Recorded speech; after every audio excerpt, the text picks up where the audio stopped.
Welcome to the Crash the Pond podcast. It is a Thursday, December 19th edition of the podcast, and we're here to discuss a few important things, a lot of things that happened in the Ducks universe. But for those that may be surprised to hear my voice right now, change of plans. Things changed. I will not be taking any sort of sabbatical here for the rest of the month, so you're welcome. I mean, I didn't change my plans because of the podcast, but things changed, and we're all the better for it. Yeah, as I was teasing in Discord, had a special guest tonight that no one would have expected. And it is the one and only Felix back with me. Shout out to Connor, who stepped in and stepped in admirably last week. I think it was last week. It was like over a week ago, but yeah, it was like last Tuesday. Everything is just kind of like blending together at this point. So... Yeah, we've got a lot to talk about though. How have you been? I haven't spoken to you in a while now. Yeah, this is probably one of our longer stretches of not speaking to each other. We have not done a podcast since the day after the Trouba trade happened. That's right, and that was a Patreon. We did a Patreon episode. You have yet to speak publicly outside of our paywall stuff. That's the true. Trouba trade. Well, I've tweeted a lot and have gotten... You have tweeted through it, that's for sure. I've tweeted through it and gotten a lot of pushback, as you would expect. Yeah, so. This has been a weird stretch for the Ducks. A very, very weird stretch. Has it been weird? It's been weird in the sense of they've been bad. And we'll get into all of it. Well, it's weird in the sense of they've been bad, and then last night happened. And... yeah, it's one of those where last night happening after the stretch they had on that road trip where you had been the person that had been more teetering on being out to maybe fully out on Cronin. Whereas I was more the, okay. Are you talking about before the road trip? Yes. While I was more so kind of, let's see, there are some signs here. There, especially going into like the right after Thanksgiving part of the season, they were actually playing on a little bit of an upswing. And that road trip really just sent me out, where it hit me that it's basically just like, as much as I think that Cronin can maybe get something out of this team where they can be better than what they are now, he just is not the right guy for this team. And that became just apparently clear to me. And I really look at the Ottawa game, and I know that we always try to say, don't look at single games. It's about a long-term view, different things like that. But that Ottawa game really just kind of set me in a weird way where I really felt just like off about this team. And so that's why last night happening is just so weird for me from a mental perspective of evaluating this team, because I had hit that point of almost feeling like I was out, and they come out and play probably their best game of the season last night. Like, yes. And so it's just odd from that perspective, and we'll get into it a bit more in depth, but my view of that game overall is just, that's awesome that they played like that. Now, if there is going to be a redemption arc for Cronin in my own headspace, that type of game has to continue, and there has to be more of that. I still don't think that this style meshes well with this group, but he could at least have them playing better hockey overall. Man, I have so many thoughts. That's the thing, because I haven't been on this podcast for like, how long has it been? 2 weeks, 3 weeks? I don't even know. But yeah, I have a lot to say, and I don't know where to start. Well, let's start with the Trouba trade. High level, what were your thoughts on Trouba? Oh, so we're going way back. Let's do high level thoughts on that, and let's just do this. Actually, let's do it this way. Mm-hmm. We'll get to the games. We'll get to all that. But let's not bury the lead here. Cam Fowler was traded to the St. Louis Blues. I'll give you... Oh, sorry. I'll give you my Trouba gut take. Well, I was going to say this part of it. Cam Fowler was traded to the St. Louis Blues. Oh, what was that? Last weekend? At some past point. Weekend? I think it was like Saturday morning. It's all blending together at this point. But yeah, that trade and the Trouba trade, I think, are going to forever be linked as almost feeling like one deal. They're the two horsemen. What is your overall take on the trade now that we've seen the Fowler side of it? Now that we at least have that aspect of it where these two trades are linked, and Pat Verbeek kind of even said that in his quotes afterwards. So overall take on the two trades combined. Overall take, You really Is this bait? Are you baiting me right now? I don't know. My overall take is nothing burger. My overall take is WTF. My overall take is why are we moving heaven and earth just to rearrange the deck chairs? I mean, this little trade tree, this flow chart, I'm doing the finger things for those who can't see. It's just, where is this road leading is kind of my question. And so we'll start at the beginning of the road. Ducks trade a 4th-round pick and Uro Vakanainen for Jacob Trouba, who has a year left on his current. He has 1 year this year and then another year after that at an $8 million cap hit. And I don't think he's worth his cap hit. I think the trade reflects that. I think he's a okay-ish player, but doesn't really move the needle in any particular direction and might move it in a negative direction, especially as he ages. And especially considering he's slow. And at that time, you still had Cam Fowler, and it really aggravated this logjam that the Ducks had. They basically did it for 3 games, where you had Minchikov scratched and you had Zellweger scratched, and that was never going to... Four games. Or no, was 3 games, because Columbus, he wasn't there. That was never going to last, of course. Then on whatever day, sometime in the past, Cam Fowler gets traded. And Cam Fowler, here's my view of Cam Fowler and his value. Yes, he's older. He's 33. And yes, he hasn't had a great season. But he's a reliable puck-moving defenseman who pretty much makes any team better. If you're a team aspiring for the cup, if you bring in Cam Fowler as, let's say, a third-pairing D-man, or even a kind of complementary second-pairing D-man, I think that makes your team better. Maybe I'm on an island with that take. And so the Ducks, I don't want to say they gave him away, but they retained. That's the thing. They retained 38% of his salary. He's got a year left. So they're retaining for another full year after this. And for their troubles, they get a 2nd-round pick in 2027, which, fine, a 2nd-round pick. Congrats. You get a B. And then you get a prospect who I've never heard of. He's in the ECHL right now. He's in the ECHL, and they had to include a 4th-round pick. I don't understand. I don't understand the 4th-round pick, but I'm going to leave it alone. So I think that they sold Fowler at the absolute bottom of his value because of this corner that Paverbik pinned them into. So what they really do is they give up Uro Vakanainen and a 4th-round pick to go and get Jacob Trouba, to then get rid of Cam Fowler, and they get a 2nd-round pick out of that. Doesn't this... And so on the net, you are kind of back to where you started with your logjam, except that now you have a righty instead of a lefty. That righty is more expensive, and you're still retaining on Fowler. So the overall cap hit of Fowler plus Trouba is over $10 million. I just don't see how this is really that positive, and it also doesn't really move any needles because Trouba is just kind of a nothing player to me. So hopefully that answers your question.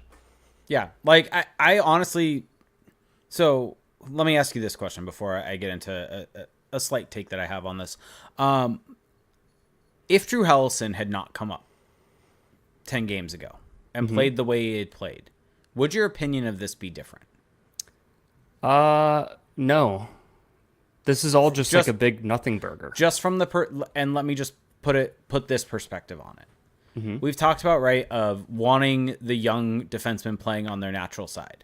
Yeah. And so I guess that is the one benefit of this. You did not have to move heaven and earth to do this, like you were saying, but if Drew Helleson had not come up, at least from doing this, you are essentially swapping Fowler for Trouba.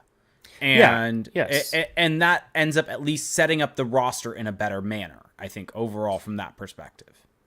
Yeah, and I think that people get really hung up when I critique the nuts and bolts of the deal because they're like, oh, cap space doesn't matter, cap space isn't real, and Trouba's a leader, blah, blah. But I'm critiquing the details because the details don't really make that much sense. But my overall conclusion, despite that rationale, is this doesn't really do... This isn't a bad trade. This isn't going to set them back. It's it's just weird and borderline pointless, I guess. Yeah, I would agree with that. And I think that was where we landed on the Patreon episode, I think, if I'm remembering correctly, is that this was a net just like neutral trade once additional trades happened. Like the Trouba side of it, yes, it's not great. They added the cap hit. Yes, all that stuff, but they're not up against the cap, all that different type of stuff. So it's a net neutral once these trades happen. I'll say this part of it, though. My view of it being a net neutral was another trade having to happen. Because as of right now, Drew Hellison is not playing. And that is actually a major issue in my opinion, because throughout the 10 games that he had played, he was one of the best defensemen on the team. Like, he was really, really good in his own zone. I think he's not even arguably over that stretch was the best in-zone defender over that period. Really killed plays. Was doing basically kind of what people think Jacob Trouba does. And that's what Drew Hellison was doing. He was using his body, being physical, really helping clear up plays and things like that. And now you've added a roadblock that he can't get in the lineup anymore. And he's at a point where we've seen with Drew Hellison, this may be maybe hyperbolic for some people, but he's not ready. Like, he should not be in the AHL, and the AHL really just wasn't doing him favors because it just doesn't seem like his game is suited for the AHL. And he's someone that really does need the NHL time right now for his development path if he's going to become an NHLer.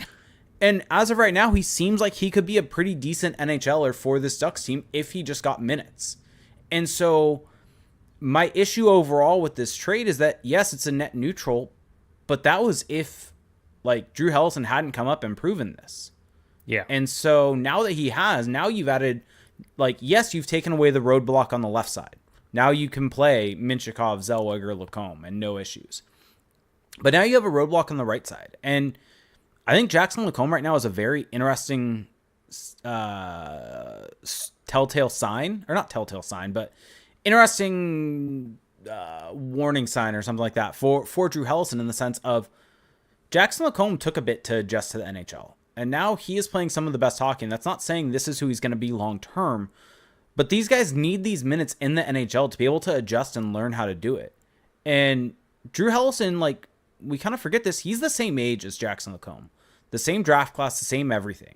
Like, this is the time that he needs to be playing these games to make his impact. And so that to me is where I've settled on this. Is I still don't view it as a net neutral, because Drew Hellison should be playing in these games over a Radko Gudas or a Jacob Trouba long-term for this franchise. Yeah, there's just a lot that I disagree with this entire process. And the Drew Hellison part of it is honestly something that I haven't given much thought to, because I'm of two minds. On one hand, he's played extremely well, and he should be playing because he deserves to be playing.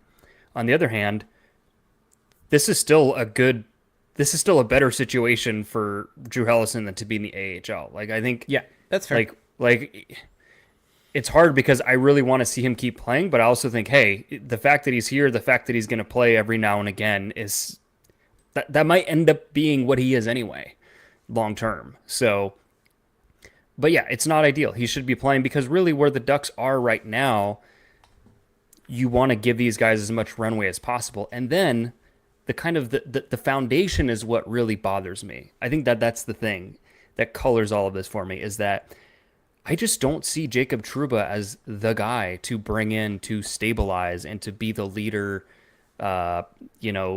presence back there. I mean, having watched him a little bit with the Rangers and watching him since being a Duck, he's slow.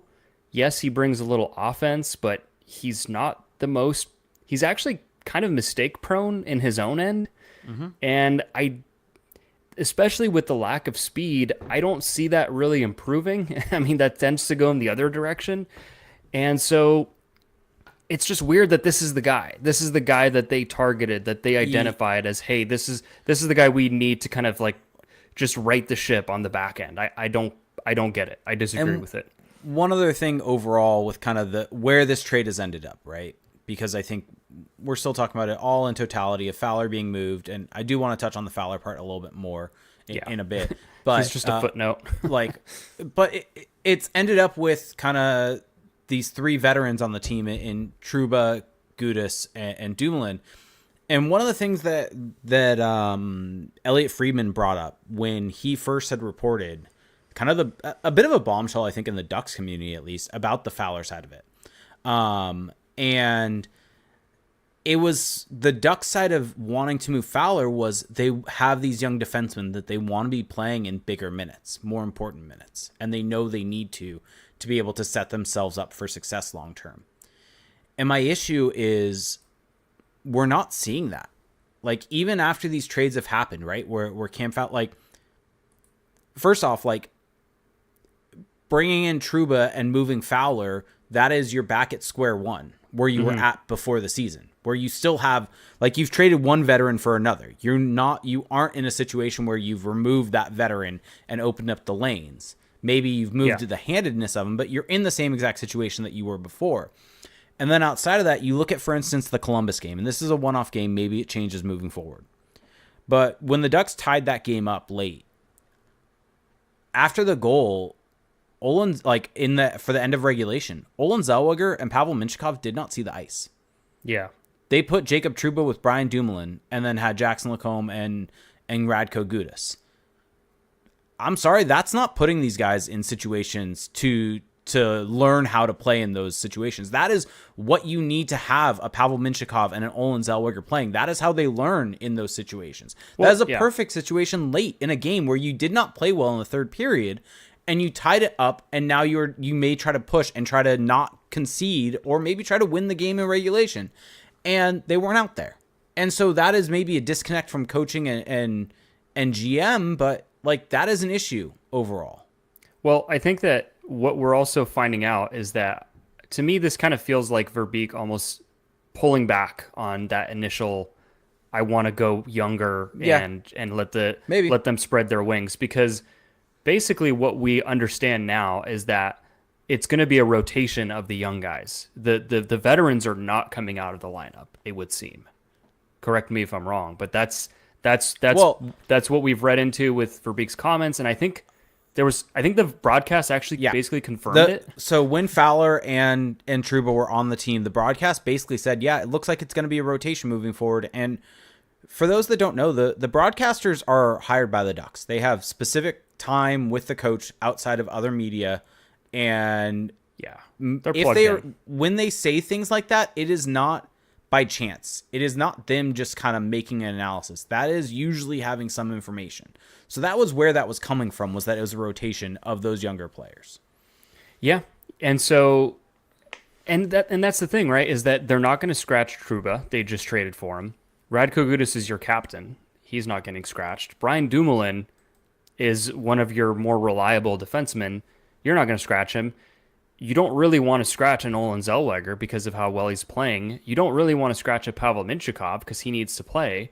And Lacombe, like, it really is coming down to like one or two spots that are actually available for rotation. And so maybe they end up trading Brian Dumoulin at the deadline, and then this kind of becomes a null set. But I don't know. It sounds like they might actually extend Brian Dumoulin. I would rather have Brian Dumoulin than Jacob Trouba. I agree with you, but at the same cap hit, even I would rather have Brian Dumoulin than Jacob Trouba. But Jacob Trouba is here, and he's here to stay. 100%. And the Ducks may even extend Jacob Trouba, and so it actually sounds like they want to extend him. Mm-hmm.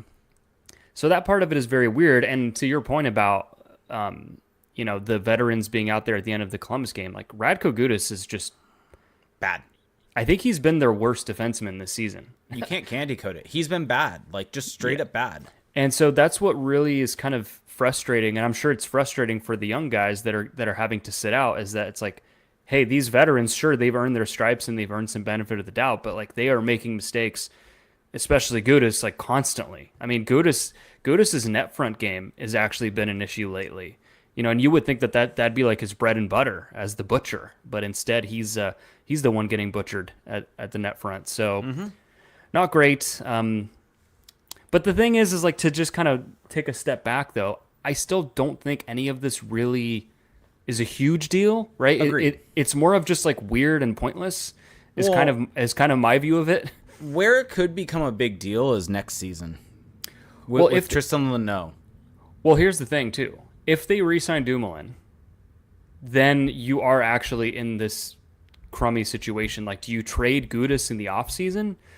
right? Do you trade Lacombe in the offseason? Because yes, to your point with Tristan Luneau, if you want him to play in the NHL, you're going to have to make room. Someone has to go.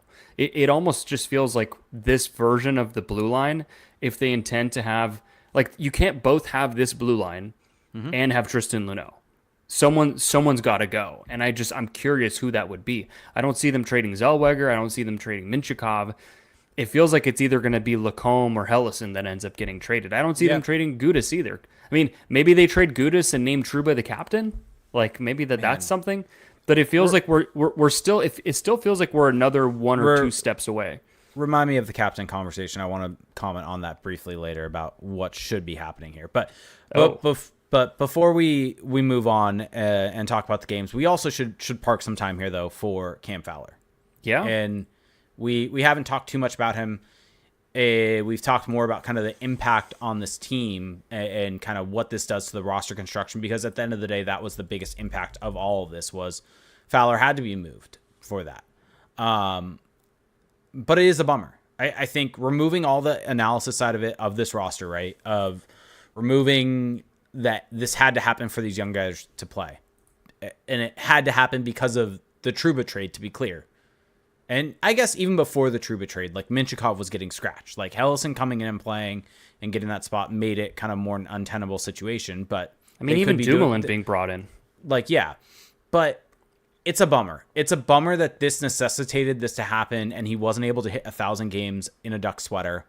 Like, this is now the second player that got very close to 1,000 games with the team and then had it yanked away. Perry, that's right. Perry, I think, was what, like 30 games away and got bought out? Well, Perry got bought out. Like he didn't. Yeah. But he got still, shown the door. Like same thing, like in some manners. But like, and granted, like Fowler like requested this. This was a mutual. This wasn't just like the Ducks saying that he had to do this. I think he wanted to go. Yeah. He waived his no trade clause, but it is just a bummer that this is the way that it ends at this time. And I think from my perspective, it's also odd that it's the Blues, but. Yes. Just because to waive your no trade clause for a team that's kind of in the muddy middle. Like this is a team that wasn't in the playoffs last year. They're not in the playoffs right now. They're kind of in the mix, but they're not this like really good team. It's an odd decision on his part, but maybe that just goes to show. So we get into the Cronin of it all. I think he just wanted out of this situation entirely. and going to a Jim Montgomery team that's probably going to be a bit more player friendly. That's just going to set him up in a much better manner. But to touch on, I guess, the emotional side of it, like I saw Cam Fowler get drafted. I have a Cam Fowler jersey. This is a player that I think the first ones that I probably followed his entire career. Like, I don't remember Getzlaf getting drafted. I don't remember those this is like when I really started cutting my teeth and becoming like in depth on everything and not just a casual fan. And it very much coincides with the Ducks drafting him. And so on a personal level, it's sad to see him go because he's a player that I thought would be a Duck for the entirety of his career.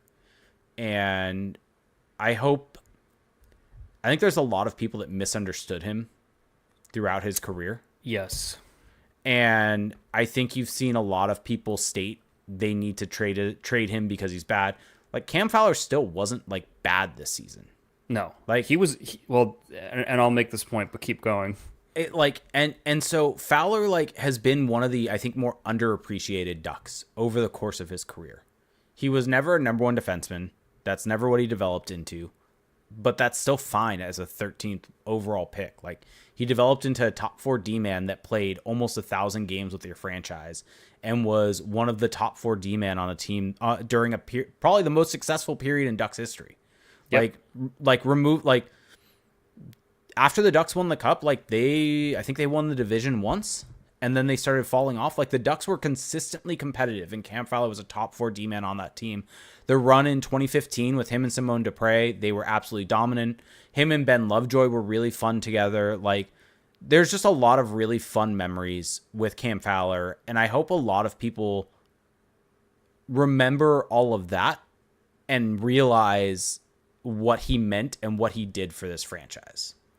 Yeah, that's well put. And I think that I agree with your point that he was just kind of misunderstood because, I mean, I'm guilty of this. He's probably the first Duck that I was like very critical of back in like 2014. And because there was always this notion of him as this top pairing guy, and I would watch him play and be like, oh, he's making a bunch of mistakes, blah, blah. But when you look at his overall body of work, the reliability, the puck moving, the skating, some of the offense, it was there for long, long stretches. And he never, I think what was very cool about Fowler's career arc is that he kind of had these ebbs and flows, but he found ways to bounce back. Like I thought that he wasn't really that great on those really good Ducks teams. And then as the team got worse, he actually found ways to elevate himself. Like he was one of the few Ducks who actually got better when Dallas Eakins came around. Yep. And he was also quite good, I thought, on the playoff runs with Randy Carlyle. Or was it just one? 16-17. Yeah. That year, there was one playoff series with Carlisle after that, but it was a sweep. The 16-17 season, he was quite good, I thought. And so he kind of found ways to keep reinventing himself, which is cool. Well, and that's not underselling. 14-15, him and Simone Dupre, their underlying numbers were insanely good. But they played, how many games they play, though, together? But during the playoff run, that was the number one pair for the Ducks during that playoff run. Yeah. But I think that just his ability to reinvent himself, and I think also the NHL kind of got more Cam Fowler friendly. Like his game got more and more suited to the league as his career progressed. And so this kind of dovetails into my next point, although I just also want to add that he just seems like a very classy guy, just very never made a stink. There were a lot of opportunities where he could have done so, like multiple times, not just this current coaching staff and this current GM, but like even in the past. And you never heard a word. So kudos to him for being such a class act. But also, this is the thing, right? Where it felt like, Fowler needs to go. You got to clear the logjam. But now looking at the totality of the season, I can't sit here and say that Jacob Trouba and Radko Gudas are better than Cam Fowler. And yes, he's a lefty, they're righties, but it feels like the wrong guy got pushed out. Like in all of this weird wash, it feels like the wrong guy is the one who had to foot the bill for all of this. And I think that's where it becomes a two-way street because Cam Fowler wanted to go. He was prepared to go elsewhere. That was reported by Friedman. I also think that the Blues are they have a really good reputation among players as like a very family friendly, like apparently the area around St. Louis where all the players live is like great. And I'm sure that maybe that weighed into his decision somewhat, especially since he's going to be there beyond this year. So we'll see. I think the Blues just also are maybe a little more competitive than the Ducks right now. I also think it's kind of an odd destination, but I'm just happy for him to be somewhere else that's kind of just like turning the page, just a new chapter. I think that's what he needed, honestly. And I think maybe this is the only thing for him is that I think a lot of people within the fan base, and I think I'm starting to see a bit more of that now. There's a lot more people that I think focus on physicality than I personally do. Mm-hmm. And I think that maybe the 06-07 team really ingrained that in some people's minds that you have to have that to win. And that's not really a necessity, especially in the modern day game.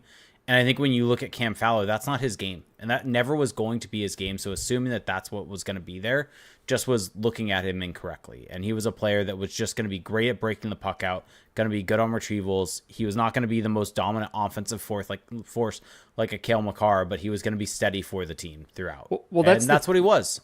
Well, that's the thing that kind of sucks. Also, he was 12th overall. Damn it. I was so close. I thought he was 9th, so you were way closer than me. I was one off.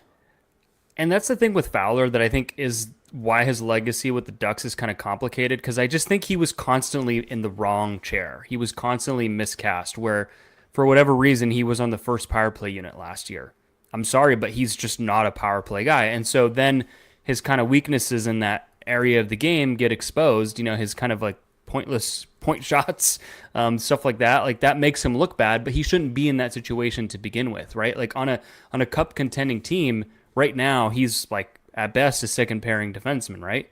And also like I think that he's just never been a great net front guy, and so there's been a lot of goals over the years where he loses a guy back door, he can't get to a loose puck, and it costs a goal. And it's like, well, yeah, on a cup contending team, he's probably not killing penalties. He's probably not out there for almost 30 minutes a night. Like he was just consistently punching above his weight, and that's not really his fault, right? And so I think that if, like you said, like his skill set was admirable, and I really hope for him that things work out with the Blues. The Blues could also trade him again, I guess, if they wanted to, but They I don't could. know.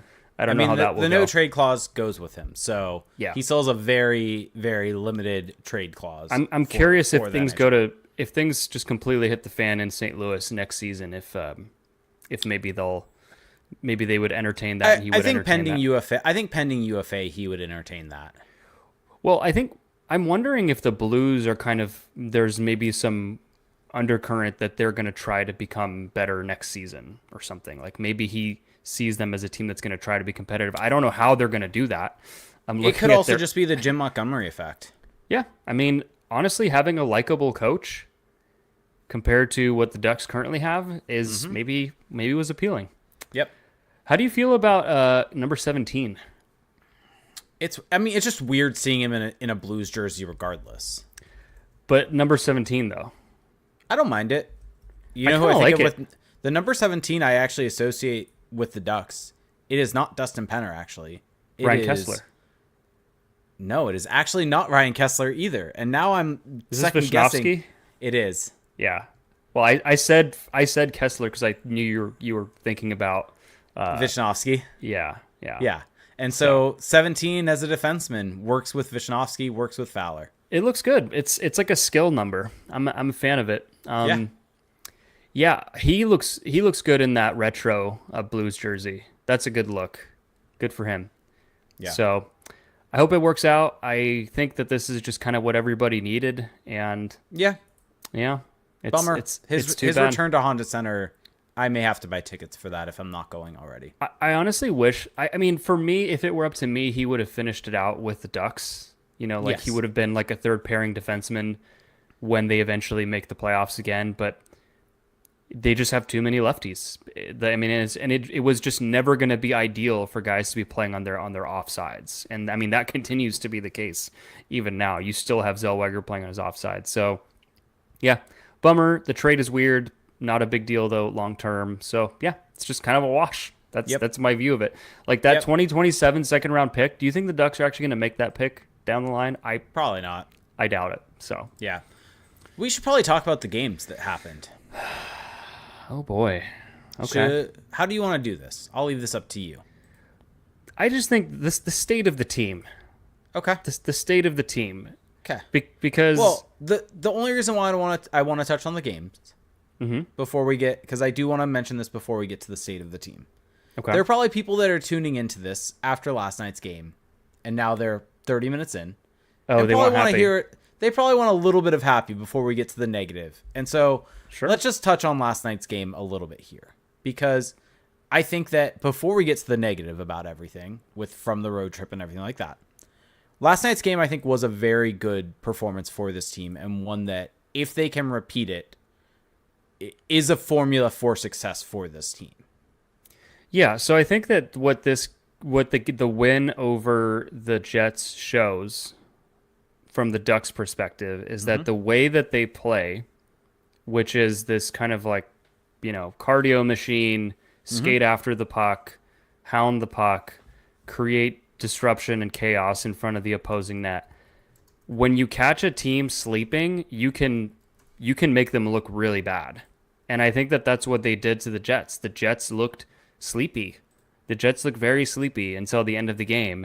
And the Ducks just kind of pounded their heads in for 40 minutes. I mean, they were really taking it to the Jets. And that's a credit to all the players, because they were skating their asses off. They were getting pucks to the net. They were creating chances. They were looking for dangerous opportunities. And so they played very well. I mean, full credit to them. This method of playing that they use, if you on the right night, it can look absolutely dominant, and that's what it did for basically 40 minutes. Yeah, and this is actually where I wanted to go and why I'm happy that we got to this game when talking about Gudas and the captaincy. This game made me realize, and same thing going back to the Montreal game, this is Troy Terry's team right now. Oh boy, here we go. This team is led by Troy Terry on the ice. People can talk all they want about Radko Gudas and the physicality and that thing. This team goes as Troy Terry goes. you look at last night's game, and yes, I think Frank Vatrano and Strome had good games. They were good support. Troy Terry is the driver of that line. He is the one that creates everything for that line. And he set the tone, I think, for the team with how he was playing in that game. And I don't know how you can watch him play in that game and not think he is a leader on this team and should be the leader on this team. Mm-hmm. Like, that to me is the captain. Like, there's no other way to put it of that C should be on his sweater for the next 5-6 years until they want to pass it on to Leo. Like, it is a damn shame that he does not have that C on his sweater this season. I don't disagree. If it were up to me, that would have been the pick, but they wanted to go with a different brand. Agreed. My soapbox here on that, because he is the leader on the ice for this team. That's all. Well, I think that what's cool about Terry's game this season is that he's really risen above the team's struggles, where he doesn't have the box score stats to really reflect it. He's got 9 goals. He should probably have more. Him and Vatrano are tied for goals, which is just kind of crazy when you think about their relative impacts on the game. But I really do think that like his play is just so consistent this season. It feels like every game he is creating with the puck. He is driving the play forward. He is disrupting on the back end.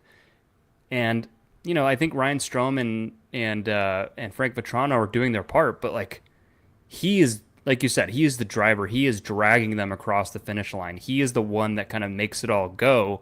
And Vatrano and Strome can just play off of him. I think, didn't Strome have a quote that like I can play well even though I don't touch the puck a lot? Like that's a great sweet spot for Ryan Strome. And then Frank Vatrano can just do Frank Vatrano things.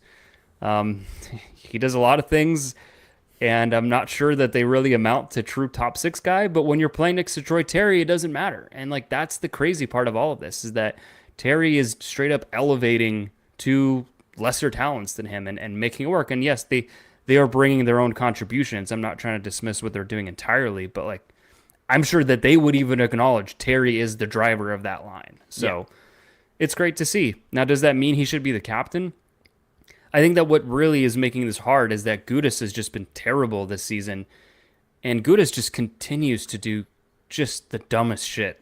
At the end of the game, so we didn't even talk about this. The Ducks came back and tied the game late, and then Troy Terry had a really nice winner off Frank Vatrano getting in and kind of causing a bit of a mistake by the Jets, and Terry ends up potting the goal there with a really, really nice move. But in the 20 seconds afterwards, Gudas, like, what did he do? Step up and allowed Gabe Vilardi to come in on a breakaway to try to tie the game, and it's just like, what are you doing there? How are you not like keeping yourself in a full like defense mode position?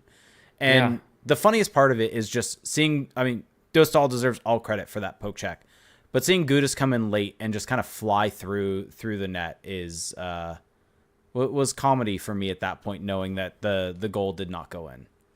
Yeah, and so that is kind of my take on that game. They played well.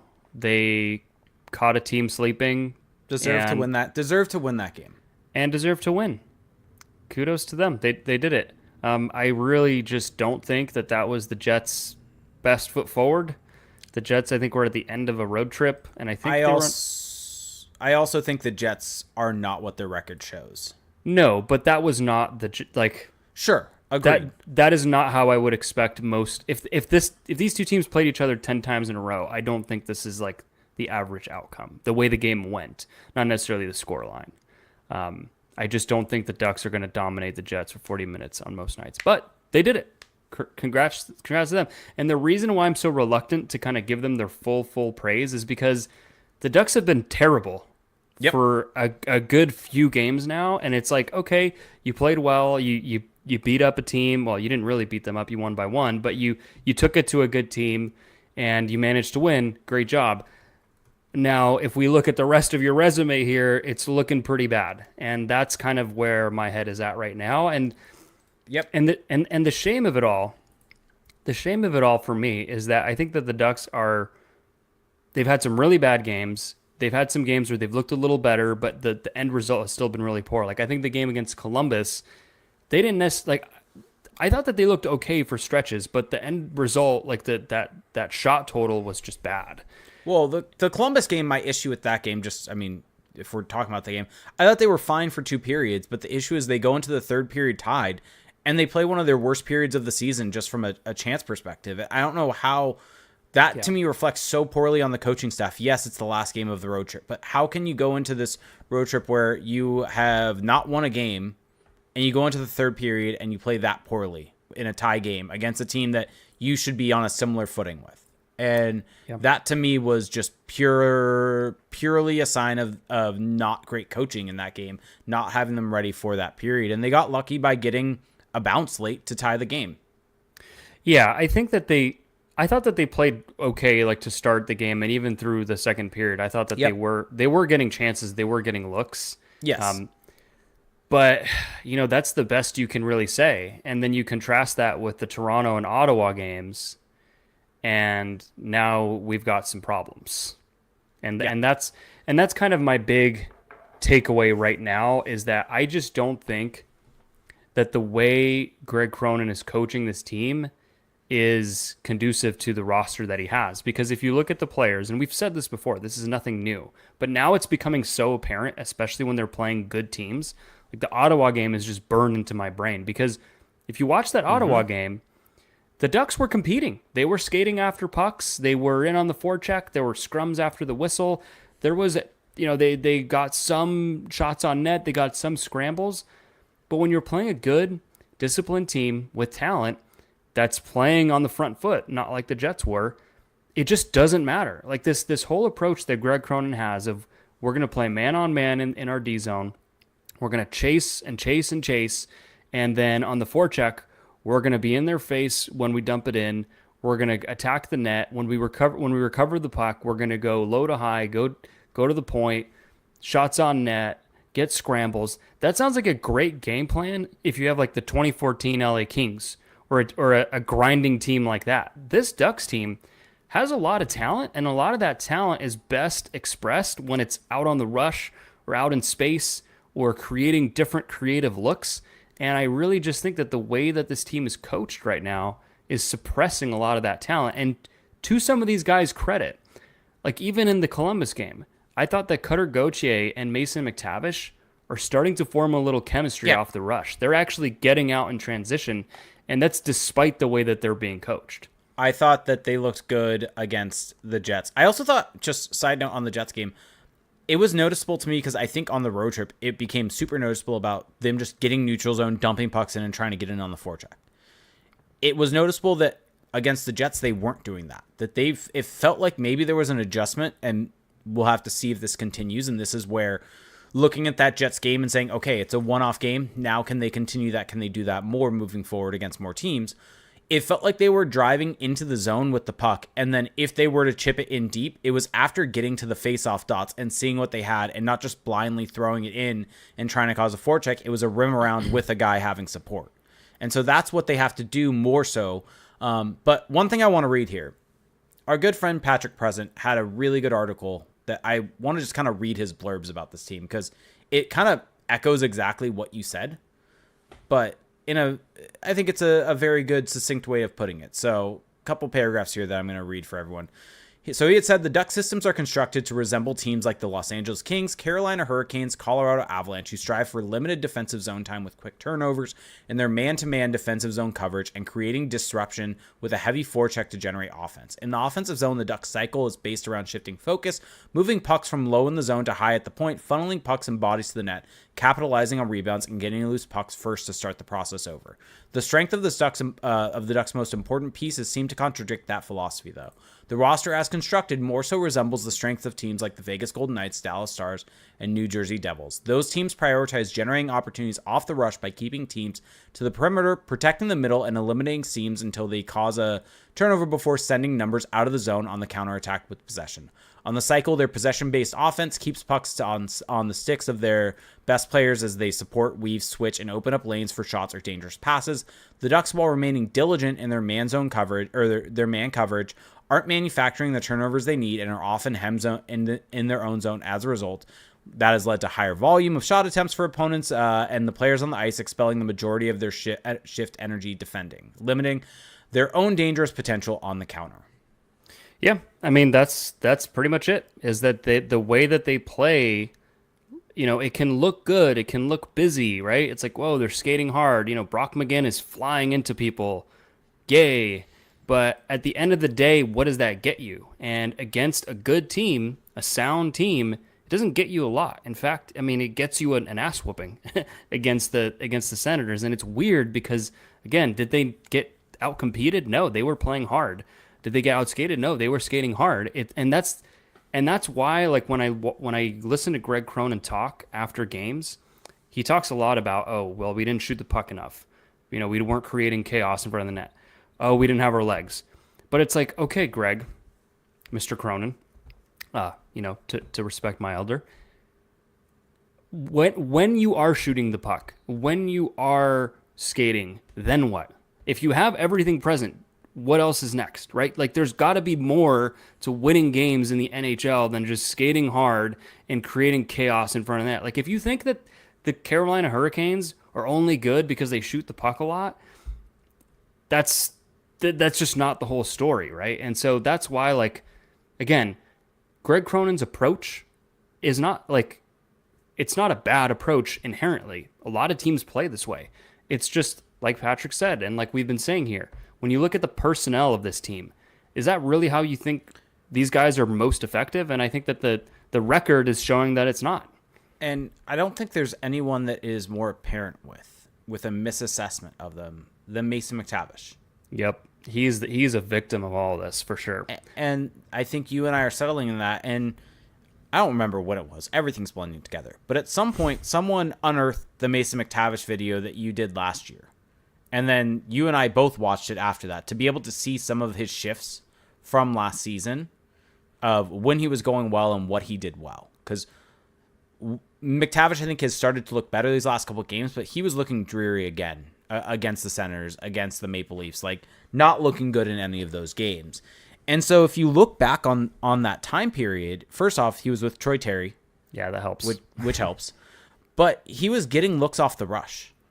Like, he was not a guy that was really going into the corners and winning battles, and that was where he was generating all of his looks from, was off the cycle or bull rushing his way to the net like Greg Cronin is trying to say that he should, and play like Brady Tkachuk like he's also said. Like, yes. Mason McTavish, like, yes, he's a bigger guy and has his physicality, but the way that he uses his physicality is in puck protection.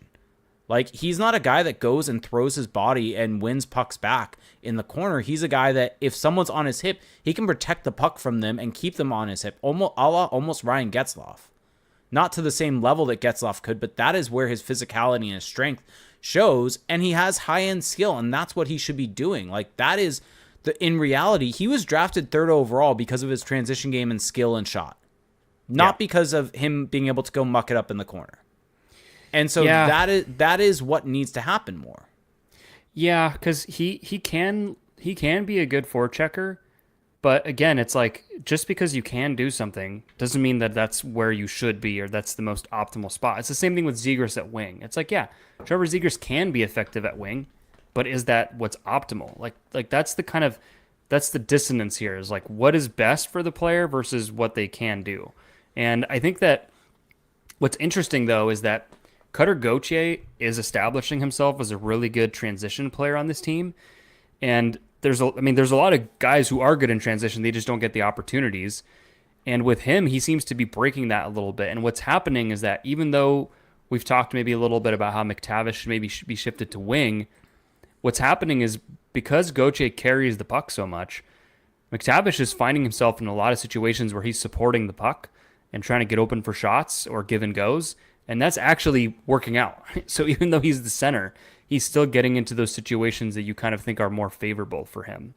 But yeah, I think that just my overall kind of one of my other issues with this Cronin system is that I think that what makes a lot of great offensive players great is that they are really good at anticipating the game.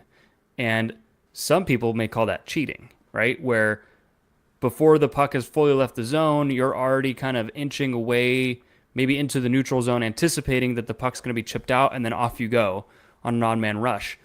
The way that they're being coached, they all have to have a man. They all have to be chasing after somebody, like chickens with their heads cut off or ducks with their heads cut off.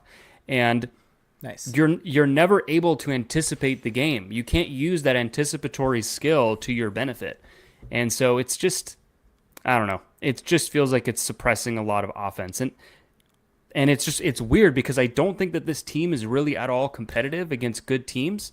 Last night, notwithstanding, but not because they're not trying hard. They're skating their asses off. It's like Zegras said, right? This is a hard way to play, but they're not competitive just because of the way that they're playing. And one thing I want to touch on here, because there may be some people, and there have been some people that have replied to me, because I said that road trip was one of the worst 5-game stretches that I've seen from this team. Yeah. And I put that up against the Aikens teams and everything like that Carlisle? where they lost 10, 12 games, those different things, because of the expectation.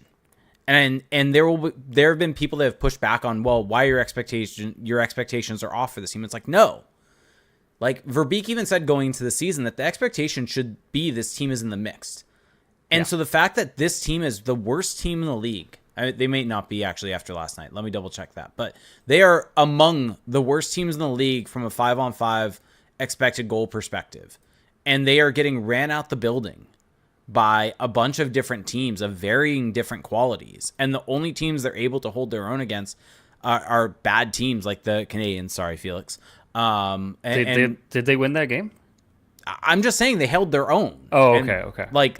They outplayed the Canadiens at 5-on-5, but still it was a tight game. And yeah, the Ducks are still worse in the league at 5-on-5. And so this stretch is an epitome or kind of emblematic of what this team is right now prior to last night's game. And I think that is just not good enough for where the expectation should be for this team. This team is too talented. Right. For what the results and what, not just the results, but what the process is right now. Well, that's the thing, right? Because there was a take on Twitter by one of the Ducks writers of, well, what did you guys expect, right? What did you guys expect? It's a rebuilding season. For all you Cronin whiners, what did you expect? I didn't expect that. This was not the expectation. Worst 5-on-5 team in the league? Stunted offensive growth from certain young players? No. The bar is higher than that. I am sorry, the bar is higher than that. Maybe the cart was put before the horse with this team being closer to turning a corner, but holy crap, better than this, right? Is that is that so much to ask? And we're 30 games in. We're you can't caveat your way out of it now. They're 30 games in. They were the worst 5-on-5 team in the league. Things are not going well. And so yes, it's nice that they beat the Jets, but I'm a little unmoved by that win. I'm sorry. They need to have a competitive game close to 50% against the Avalanche for me to start being at least buying in a little bit to what happened against the Jets. Yeah, and again, it's one game at a time, right? This is why it's we got to manage it, right? Where it's you got to if you want to get better, you can only do it one game at a time. So they did it for one game. That's good. It's a must. But now you've got to do it again and again and again and on average work your way out of this. I still think that this season can be quote unquote salvaged. Obviously they're not making the playoffs, but I think that this team has a lot of talent. There's a lot of, this is the best Ducks roster that we have in the time that we've been doing a podcast. Would you say this is the Ducks' best roster that we've seen? Probably second best. I'd probably say 17-18 was a better roster. Okay. That's fair.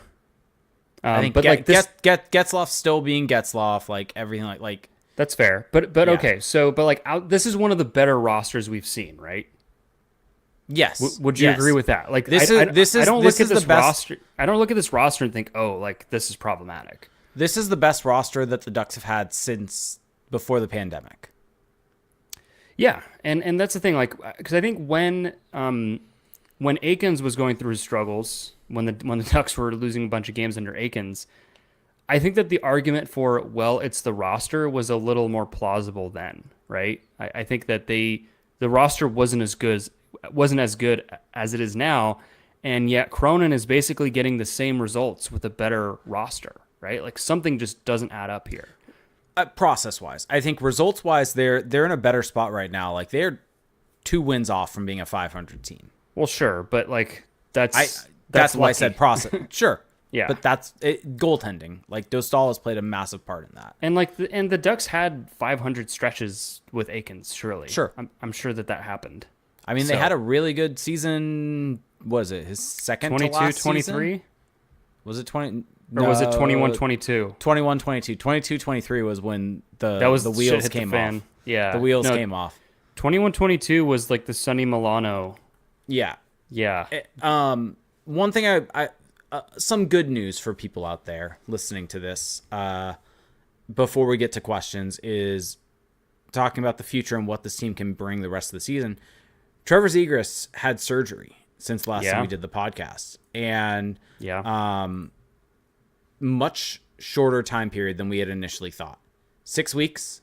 And the Ducks broadcast yesterday said that they were visited by Zegras during the second intermission.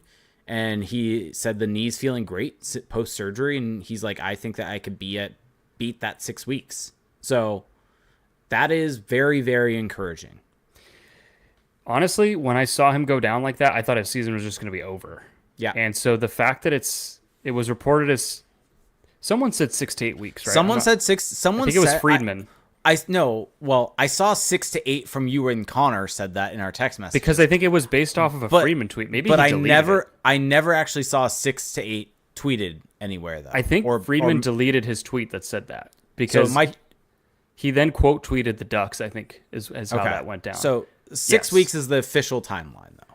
6 weeks. I mean, I feel like it's pretty rare that teams give one number, right? It's usually a range. So I still think 6 to 8 is plausible. But regardless, the fact that he's going to be back this season with some runway is amazing. Like he should be back by the end of January. Yeah, which is not at all what I was expecting. And yay, low expectations means you don't get disappointed. But yeah, it's huge news for him. And it's also just good that it's, like obviously tearing a meniscus is not good ever. But as opposed to tearing some of the other major ligaments, or if it had been like his Achilles, this is better for him long-term as well. So overall, just very positive news. And it was interesting because when it was announced that he was going to seek a second opinion, the assumption was, oh, well, he didn't like the first opinion. So I'm wondering, is this kind of like wishful thinking? Is it going to take longer? But regardless, even if it, let's say, takes 8 weeks or even 9 weeks, like that is still better than what I expected. Yeah. So like, I'm just wondering what the first opinion was. Was it 8 to 10? And they got him down to 6. But still, even if it had been 8 to 10, I would have been like, okay, if we're talking weeks is still like, if weeks is the term, then we're still in a good spot. 6 weeks instead of 6 months. Yeah. I was expecting months. Yeah. Yeah. So all right. Want to get to questions or anything else you want to touch on? Anything else I want to touch on? No, just wanted to reiterate that I think Cutter Gauthier has been playing really well. He has. I think, honestly, like looking at this last little stretch, I think he's been one of their best players. I think him and Jackson Lacombe. Jackson Lacombe deserves a lot of flowers. Yeah. I think especially against the Jets. One thing that's fascinating about him is somehow he just ends up in front of the net. And granted, he's very aggressive. But I think against the Jets, trying to dissect how that happens is that I think he's on the ice with Troy Terry a lot. Mm-hmm. At least in that game he was specifically. And I think Troy Terry can draw a lot of attention from the other team. And that leaves some space in the middle of the ice. And I think he's doing a really good job of recognizing when there's space and making that drive to the net and taking up that space and making himself available for a pass. And there were a couple different times where that happened, where he jumped into that space and Terry hit him and he had a kind of mini break on the goalie. But not every defenseman is willing to do that, though. Yes, like he has an aggressive mindset, and it's great. Like it leads. Yeah. I mean, sometimes that knife is going to cut the other way, but yeah, you live with it. You live with it. What have you thought of Jacob Trouba since being a Duck? I feel like we haven't even talked about that. He's fine. He's exactly like what I said last week when Connor and I did the show, that he's not going to be that great defensively. He's going to be better offensively than he is defensively. And it's very funny because I think it was either the Ducks broadcast, I think, said this about Cronin, saying that Trouba has more offensively than he thought he had. And it's like, yeah, that is the benefit of his game. He is not that great defensively. He is much better at jumping into soft space on the ice and opening himself up for some shots in the offensive zone. But well, I think that what's kind of funny about hearing Cronin saying that is it's like, I'm sure he's really busy tracking his own team, but I'm assuming hockey coaches, like NHL coaches, pay attention to the rest of the league. So, yep, I don't know. Is he brushing up or not? But he's been fine. His speed is bad. Like there was that last shift or the shift with like 3 minutes left against the Jets, where Ehlers just turned him completely at the blue line, and that's a mismatch. Well, yeah, but there's a way to play that and have a better like gap control and not make it where Ehlers can turn you like that at the blue line. That was so bad. Nikolai Ehlers against Jacob Trouba in space is like the hockey equivalent of like Shaq posting up Spud Webb. Like it is just not going to go well for the defender. Yeah. But yeah, it's interesting because I think his offense has been intriguing at times and his puck moving has been okay. Mm-hmm. Like he is very basic when it comes to passing, which is fine. But it's weird how I feel like the net front has been his biggest problem area. He's just been really bad at times at clearing out the front of the net or being in the right spot. Maybe some of that is just not knowing the system, but this system's pretty freaking basic, so I don't know. Yeah. But yeah, he's just not this big problem for this team. I don't really understand why he's here, but that's fine. Yep. I also think, what's interesting, it kind of popped into my head today watching Pavel Mintyukov. I feel like it's so weird because going into this season, I really thought that Pavel Mintyukov was here and Olen Zellweger was like firmly beneath him in the hierarchy. And now when I watch them play, I think, yes, there's a system effect and they're both being suppressed by the system to different degrees. But I think Zellweger's like surpassed him. Is that harsh? I think I think it's harsh from assuming a long-term perspective. It's not harsh from just assessing their play. Like I think Zellweger's been better this season. I think Mintyukov has more tools still than Zellweger does. I don't know about that. I actually don't know about that anymore. Okay. I think he does. I think that they're both going to be great though, which is why I'm not a big fan of that comparison and putting them at different levels because they're both just going to be amazing left-hand shot defensemen. No, I agree. Like this is in no way meant to disparage Mintyukov. It's just for me personally going into the season, I was very gung-ho about Mintyukov over Zellweger. And now I think that what's really making the difference for me is Zellweger is just way better with the puck on his stick. Like Pavel Mintyukov I know everybody wants him on the power play, but he's kind of squirrely with the puck. He is not the best puck handler. I think his stick is too long. Like it does look like it. His bottom hand is like really high on his stick, and I don't know if that's because the stick is long or what. Whereas Zellweger, when he's handling the puck, it just looks smooth. It looks natural. It looks controlled. So I wonder if Mintyukov will go back into the lab this offseason and address that. But anyway, they're both playing well. They're both fine. They're both being harmed by this coach, but that's a story that we've already told. So Yep. All right, let's get to questions. So we're going to start with our Patreon exclusive Discord. Go to patreon.com/crashbond where you can support us over there. And with the $2 tier, you get access to our Discord. So Darko Theory asks, wasn't Cronin originally a placeholder? I thought Verbeek's goal was to have Matt McIlvaine eventually. Do you think that idea is completely gone with how bad the goals are? So, oh man. So there's multiple parts to this. First part is a mea culpa. I think I was overly excited with the Matt McIlvaine hire. Like he talked a good game. He had a good track record. We need to stop buying into what coaches are saying because we did the same thing with Akins. Coaches talk well. They do. Coaches speak well. Coaches are good communicators, which makes sense. Good on these guys for using their talking and probably did that same thing to Verbeek to get hired. Well, but anyway, he had a good track record. I mean, he won a championship or two or whatever in Austria, although I think that they're like the rich team. They're like the Man City of Austria. So I don't know how much it counts. But anyway, credit to him. Seems like a good guy, blah, blah. But now it's like, I just don't, if the Ducks were to change coaches, which I think will happen at some point, whether it's this season or in the off season, I don't see them going from a rookie NHL coach to another rookie NHL coach. Like, I just think that their next hire is going to be someone with NHL experience. It just seems I can't imagine Verbeek being like, you know what? We're going to go from a guy who never coached in the NHL to another guy who never coached in the NHL. Like, it just doesn't add up. Yeah. The coach I would really look at is Jay Woodcroft.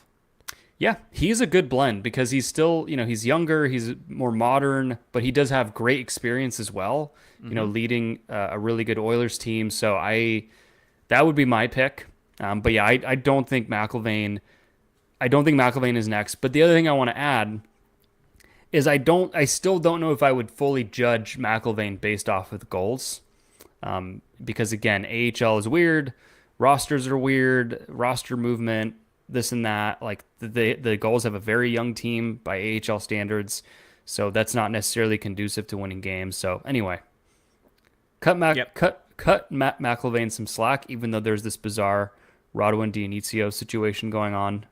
Yeah, he hasn't played in a month. He's been a healthy scratch for a month. Wild. Our good friend Derek Lee said Verbeek mentioned the need for timely goals and his availability for the Fowler trade. What are your thoughts on that? So he asked this because I asked him to ask it. Wait, what was the question? It was about the need for timely goals because the Ducks broadcast was all over this on the Ottawa game and starting talking about timely goals. Well, you know why they talked about it, right? No. So the reason why I wanted Derek to bring this up is I wanted to get on a soapbox briefly on this. Oh, okay. Calling something a timely goal is such a dumb thing because that is essentially like the equivalent of stating our goalie had to stand on his head for us to have a chance to win. By stating you needed timely goals, that means that you got outplayed in that game and you got a timely goal to be able to tie it up against the run of play. Timely goals don't happen for teams that are dominant. Well, yes, I agree. But also, I think that like any goal is timely. Right? That too. Fair. Like, what is the untimely goal? Right? It's like you've exceeded the statute of limitations. Sorry, this goal doesn't count. I think, like, sure, Mason McTavish scoring with 30 seconds left on a power play when you're losing, sure, probably not timely. But most goals are timely in that they are giving you more goals and more points on the board, right? So it's just a weird notion to begin with. But to your point, which I think is the more salient point, is like, yeah, if you're a team that's depending on a timely goal, then you're probably just not that good. And that's not how you should be thinking about things. You should be thinking about dominating teams, not like eking out wins, which is what the Ducks' whole system seems to be predicated on right now. Yep. And Derek also asks, who on the Ducks do you think benefits most from Fowler being traded? I don't know. I mean, I guess the Lacombe, Minchikov, Zellweger trio, just because they're presumably all going to be playing most games, so that's good. Yep. Our good Tummy Sticks Vet said, what do you think a fair trade for Rantanen would look like? What about Marner? I would not do a trade for either of them. You wait till the offseason. Take your chances in the offseason where you don't have to give up additional assets on top of the cap space. Also, like, it would just be so crazy for the Ducks to trade for those guys in season. Like, it just wouldn't happen. Also, does Marner have a no move? Probably. I feel like he does, but yeah, anyway. Olaf said, can you help explain why #Alex Killorn is not that bad? Is he the most overhated player on the team now that Cam's gone? I need to eat a little crow because I went on a tirade earlier in the season and said that, I mean, I stand by it in some respects where it's like the contract still is not like Alex Killorn is playing well. He is contributing offense. He is helping drive puck possession, all of that. Is he playing at a level commensurate with his contract? No. And that will just always be the case because he's older. The Ducks, I mean, he even basically said they overpaid him to bring him. So, like, that's not his fault. But yes, he has played a lot better than I gave him credit for earlier in the season.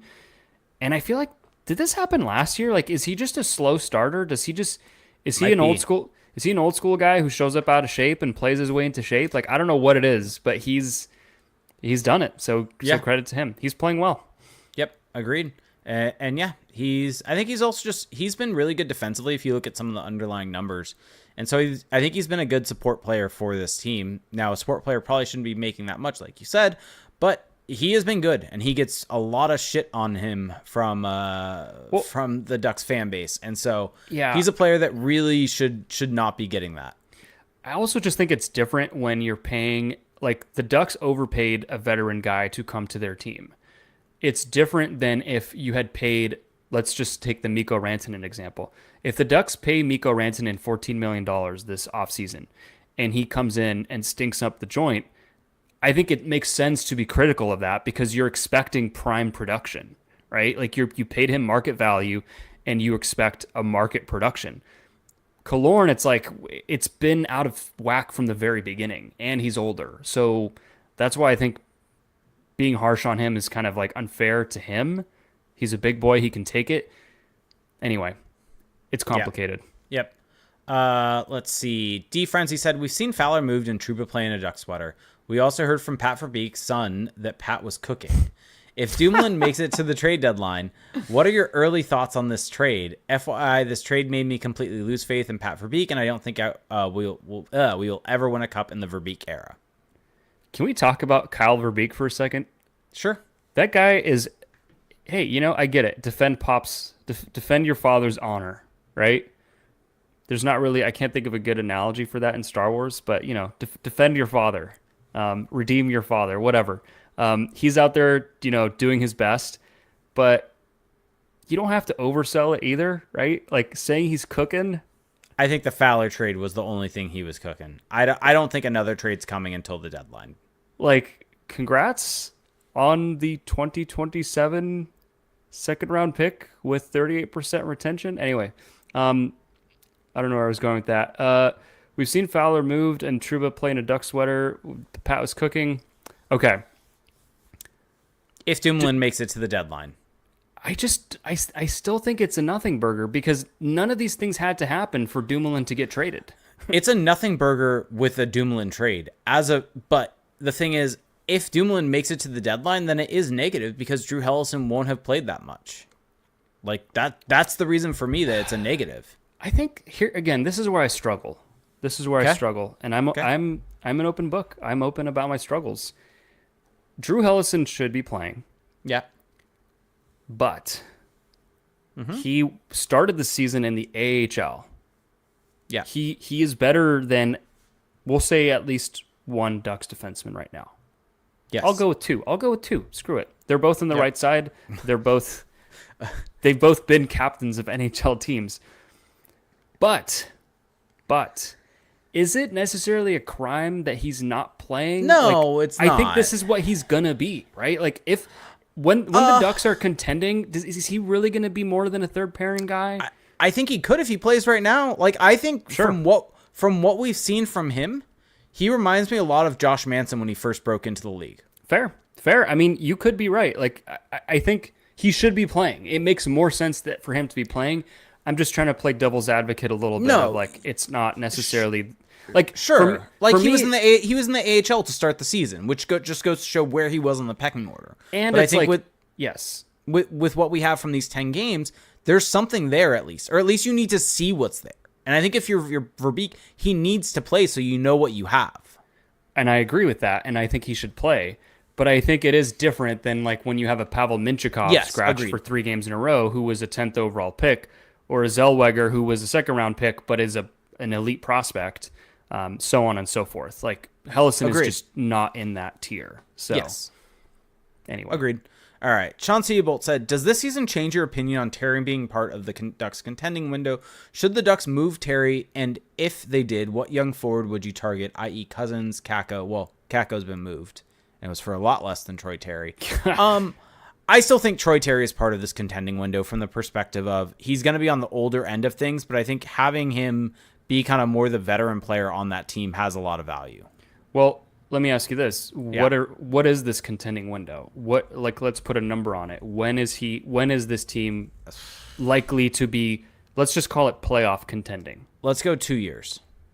So not even next year at best. Next year at best. So let's call it 2 years just to be on the safe side. I was looking at that from like cup contending window starting maybe 2 years. Let's call it playoffs.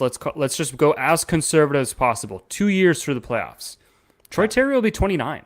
Like he will still be in his prime. So like, yes, he will be starting to kind of exit his prime, but he will still be in his prime. And then if you add 2 more years to that, 30, 31, he'll still be a very good contributor for this team. And he will still be under his current deal, which is $7 million, which by that point in time will be a lower cap hit. Like, I think if you trade Troy Terry, you are setting this rebuild back, because I think that right now what the Ducks need to do is ice a good hockey team in the NHL. Like, they're past the point of rebuilding and trading guys. The Ducks are in the build portion. Yes, like they're the portion now of win games, which is what makes this season such a disaster, in my opinion, because you're supposed to be, you're either developing or you're winning, and right now it's not clear. One is definitely not happening. Developing is unclear, but Troy Terry helps you win games. The Ducks need to be winning games. They are past the point of tank for, what was it? What was the Bedard one? Dishonor for Connor or whatever. Like I don't remember, honestly. They're past that, and so. That's why I think you keep Troy Terry. He's just a really good player. He's going to be on a team-friendly deal. It all just makes sense. Yep. All right. Isaac said, do you get the feeling that Minchkov, Zellweger, and Lacombe have all rotated as the best D-man on the team? I feel like every few games, more so Zellweger and Lacombe this season, they have phenomenal strings of games, and it's exciting to know that at least 2/3 are long-term fixtures. Any thoughts on that? I will push back slightly. Okay. I think that Zellweger has just been really good all year. I think that Lacombe on any given night can look like the best defenseman because he'll score a couple goals. But I think he is easily the most inconsistent of those three, just in terms of his overall game. But yeah, but then stepping back, it's extremely exciting. I mean, like having three guys who could be your left side of the ice for years to come is an amazing feeling. Like, this is something that most teams are trying to get to, most rebuilding teams. Yeah. And the Ducks are there. Well, and that's why we say, like, this is the build portion. Like, what you're bad for is to get these guys. And they have them now. Like, and even with Pavel Minchkov, like, you look at the Utah game, the home opener, right? Yeah. And it feels like such a long time ago. It feels like ages ago. Yeah. But Pavel Minchkov was a dominant force in that game. Like, he was the best, not just defenseman, best player on the ice. Before Cronin got to him. And so it's like you look at that and it's just like, yeah, these guys are going to be fixtures on this team. And let's just say someone in our chat saying Solberg coming in a couple years too. Like, yeah, and maybe you end up with one of them on the right side if Solberg becomes an NHLer. Well, that's the thing that I was going to say is that, like, the fact that you have three NHL defensemen that can all play in a top four already is like already a home run. Like, what was Lacombe, second rounder? Yes, second rounder in 2019. You got a top four defenseman out of 2 second rounders in Zellweger and Lacombe. Like, that is not common. Well, that is what, like, people, and rightfully so. I think some people are looking at the last 5 games and wondering about the Ducks and worried about them becoming the Sabres with moves like the Trouba. The Trouba move, because those are the types of moves that really set you on that path. I think the difference right now, at least in my head, between the Ducks and the Sabres is, and even let's just say the Detroit Red Wings. Yes, you have to hit your high-end draft picks. You have to hit your top 10 picks. And if you don't, that is going to hurt you. Yep. But what can really set a rebuild apart is nailing the second-round picks to become NHLers. That is also, or later first-round picks, additional first-round picks. That is also what really, really helps you. You look at Tampa Bay. Their team's built on that. Yep. I mean, it is really funny when you think about it, because Tampa Bay, there's been debates of, like, was it actually a rebuild, what they did? Because Stamkos and Hedman were the kind of flagship picks. But really, it's getting Kucherov and Point in later rounds, and you can go down the list. Like, that's what sends it. That's what sends it into overdrive, and that's kind of what you're getting at here. Is that you've got to hit on your top 10 picks, but if you can get NHLers, and now we're talking like legit NHLers, that sends you into a different stratosphere than you could have hoped for, and that's the beauty of the draft. Yeah, and I mean, you also have Tristan Luneau taken in the second round. Like, there's that if he makes it also. Well, I wanted to talk about him. The thing is, like, now you have 3/6. You have half of your blue line accounted for, basically. Like, I don't think Jackson, like, on a true blue contending team, I'm not sure if Jackson Lacombe is like a second pairing guy, but at a minimum, he can fill in on a second pairing. But you have 3/6 of that already accounted for. So now if Luneau or Solberg or whoever else comes in, it's just gravy at that point. You don't really need anyone else to hit. So like if Tristan Luneau comes in and is also a top 4 defenseman, holy crap. Like the Ducks are going to be elite on the back end for years. If Drew Helleson can become Josh Manson. I mean, if Luneau and Hellison both, like if Hellison just stays what he is and Luneau comes in and hits his potential as a top 4 D-man, the Ducks blue line is going to be one of the best in the NHL for years to come. And like that is not even hyperbole. 4 of those 5 drafted by the team, and the 5th was acquired in a trade. Yep. As a young defenseman still in college. Yep. And so that's why, like, again, the season is hard and things have sucked in some ways, but the future is still like amazing for this team. So yep. All right. So Brad asked, which of the following will not be on the team to start next year? And so let me ask just quick hitters, yes or no.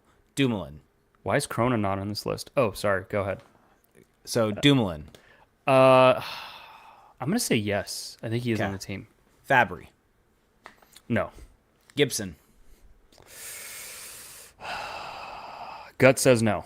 Okay. Gudis. Yes. Johnston. Yes. Lacombe.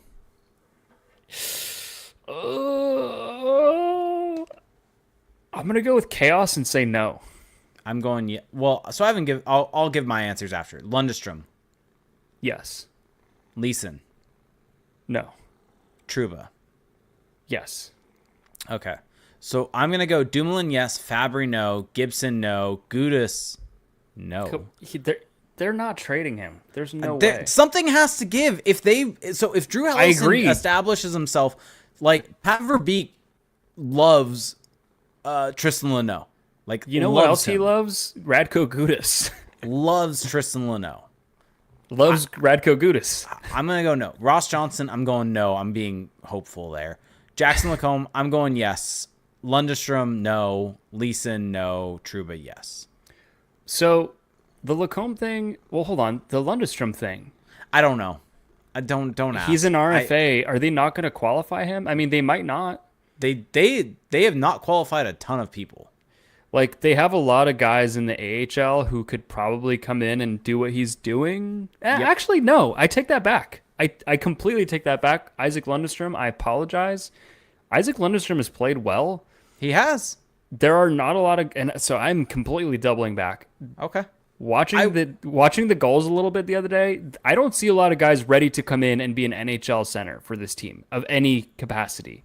Like maybe Nathan Gaucher, who has 1 goal in however many games. Maybe Jan Mishak, but the list is not long. Like I think Isaac Lundestrom's spot may be safer than I think he's thought. Okay. Maybe I'll change that. I think he's a good 4th liner. I just don't know. So, yeah. Let's see. Olaf said, which players are on the naughty list? Naughty list. Radko Gudas for sure. Yes. Even if he'd been playing well, he's just going to be on the naughty list. Yes. But yeah, he's for sure on the naughty list. Outside of that, like, it's such a weird season because I don't feel like that many guys are actually playing poorly individually. Yeah. I think Brett Leeson is very up and down. Yep. That penalty he took... Robbie Fabry hasn't been... The penalty he took where he, grabbed the guy's face 200 feet from the net, that was bad. I don't even remember that. Which game was that in? That was Ottawa. Oh, that's why. I skipped the third period in that game. He took a penalty 200 feet from the net where he basically grabbed someone's head on the forecheck, and it was just like, why? Fabry is Fabry. He's a 4th liner playing on a top 6 role. He shouldn't be playing with Leo Carlson, or no, he's playing with McTavish, I think. Yeah. Yeah. There was that hilarious play, I think it was against Columbus, where he got set up for a wide open shot in the slot, and he missed by 5 feet. And it was just like, yep, you are who you are. 18 tucks. 18 tucks. That was not one of them. Casual fan Ducks Jaggernaut said, Pat Verbeek's talent evaluation has started to become a question, particularly with veteran signings. Who would you like to see him target either via trade or free agency that would give you more faith in his ability to build a contending roster? And he said a list of upcoming UFAs for reference. This is clutch. This is the Like, good on. This is how I know that Ducks Juggernaut is a longtime listener because Well, he also used to be with us at AC. Also, well, I know, way back I when. know, but he that's how I know he's a veteran because he supplied a list, so we don't Yeah. even have to fumble around for a few minutes to look it up. It's funny. I texted you about John Tavares yesterday. You did. I did not respond. I no sold that hard. I mean, what are your thoughts on that? He's Well, not going to get. He's not going to get 11 million. That is for Too damn old. sure. Too old. But like on a 2-year deal, 1-year deal. I would rather overpay for Marner. Also center. Well, I agree. Center. I'm just going down the list. Okay, no. Okay, fine. No. Too many centers on this team. I agree, but like he would make the team better. Sure. Okay, Mitch Marner. Yes. That one seems like they should make an offer to him. They have the cap space. Like, what is he going to get? 14? 15? Yeah. If you are Verbeek, you overpay.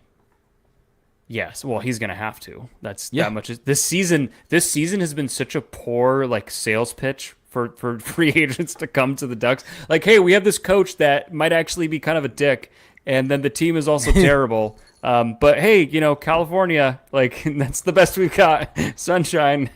Yeah. Yeah. So give Marner 16 mil or give him 16 for his jersey number. There you go. There you go. 16.16 for his jersey number. Who was his junior coach that he loved? I don't know. I was making a joke that's who the Ducks should go hire. Well, if you hire him, the offer comes down because now you're Okay. moving heaven and earth. Yeah. Jamie Benn, 36 years old. Jamie Benn. No. He's going to end in Dallas. He's not going anywhere. Yeah. Mikko Rantanen. Yes. This is Him and Marner are the two.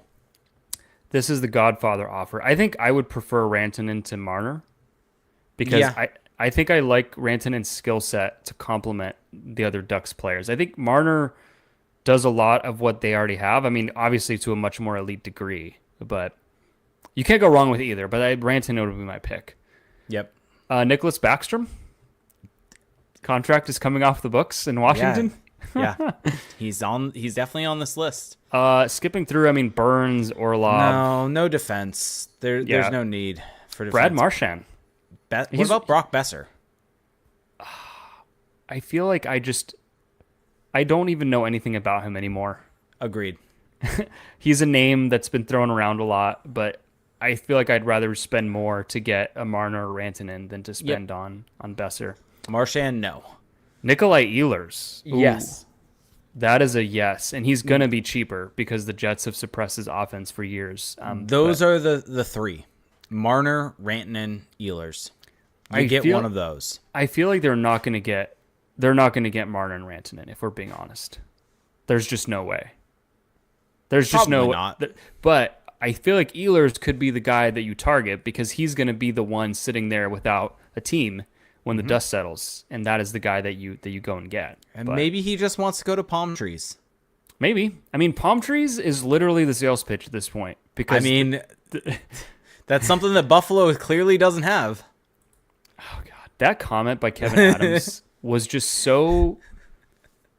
It's like The Ducks do have palm trees you can dispute right whether outside the arena. You can dispute whether the comment was like actually bad or not, but you just have to realize how much blowback you're going to get for that. So, All right. So we good. are at an hour and a half. Let's just I have one question from Twitch. Maybe we'll do one Twitch, one YouTube. sure. So YouTube put question in. I'll pick one random, and then we'll get on out of here.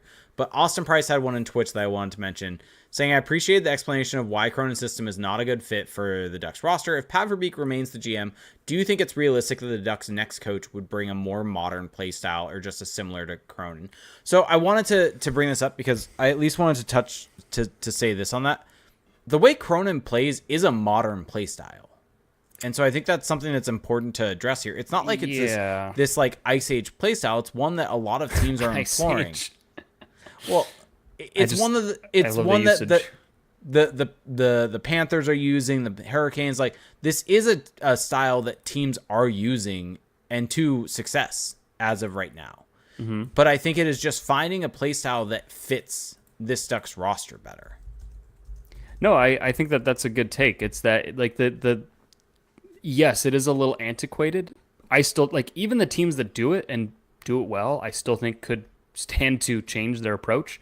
But yes, it's not like it's other teams are doing it. This isn't like, out of the Stone Age to use a different age. Yeah. And then let's go to this question from YouTube. Alex Olvera said, question, the consensus from Chicago fans for firing their head coach was Bedard's regression, as in that was the reason why. Do you feel like Karlsson's struggles this year should be treated with the same importance? Can you repeat the question? So basically, Chicago's head coach, Luke Richardson, was fired because of Bedard's regression this season. Do you think that Karlsson's struggles this year should be treated with the same importance as Bedard's? Yeah. I don't think...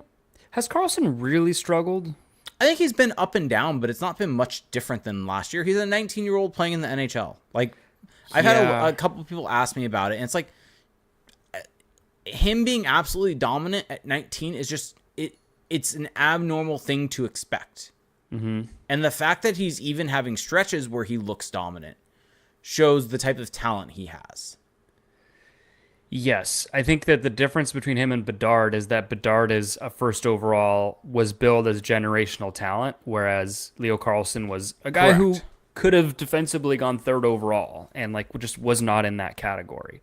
I still think though that his development is extremely, extremely important to this team, because if they don't get it right, which I mean I don't foresee that happening because he's just so good, but like you have to hit on this pick. He has to become at minimum an elite second line center, but realistically a first line center, for this whole thing to work. If Leo Karlsson doesn't pan out how they think he's going to pan out, this whole thing is in a much rougher spot. So It is still very important. Yep. So, all right. Are we doing any fun random stuff, or are we just gonna get out of here? Well, I've got nowhere to be, so I can sit here and grill you all day. I'm trying to pick my poison here for you. I'll give you one. I'll give you one because I gotta be up early tomorrow. Okay, fine. Okay, how about this? I'm gonna try something new. This is gonna be a little more challenging. So we're workshopping this. This is a new workshop. I'm going to pick a category to blind rank, but I'm not using a blind ranking app. So this is going to be a little more challenging for me because I'm going to have to do a little side work. That's fine. Okay. Someone brought up Star Wars blind ranking, with last night being Star Wars night. I'm going to try to... that's a good shout, but I don't have that in front of me, and it's going to be a little difficult to do. You could just like throw stuff at me. Do we want to do movies? Do we want to do... I have a subject. Okay. And I have a map in front of me, so you know where this is going. Okay. Blind rank Orange County cities. Oh, boy. Okay. Okay. I'm looking at a map right now, and I'm just going to, in the interest of fairness... God, I'm going to piss some people off, aren't I? I'm just going to... So people can see on the screen here, my eyes are closed. I'm just going to circle around and see where I'm pointing when I open my eyes. I'm pointing at mountains, so that's not going to work. Let's try that again. I am pointing at, we'll call it Costa Mesa. Where do you rank Costa Mesa? I'll give Costa Mesa a solid 3. I knew you were going to put it there. I mean, it is really a perennially 3 city. It is a perfectly 3 city. It is a 3. It is not bad. It is not great. It is just simply a 3. Okay, we're going to do this again. Random. What am I pointing at? I'm pointing at Santa Ana. Don't get in trouble. Don't get in trouble. Whatever you do. Santa Ana. You're going to put it 2. It's either 2 or 4.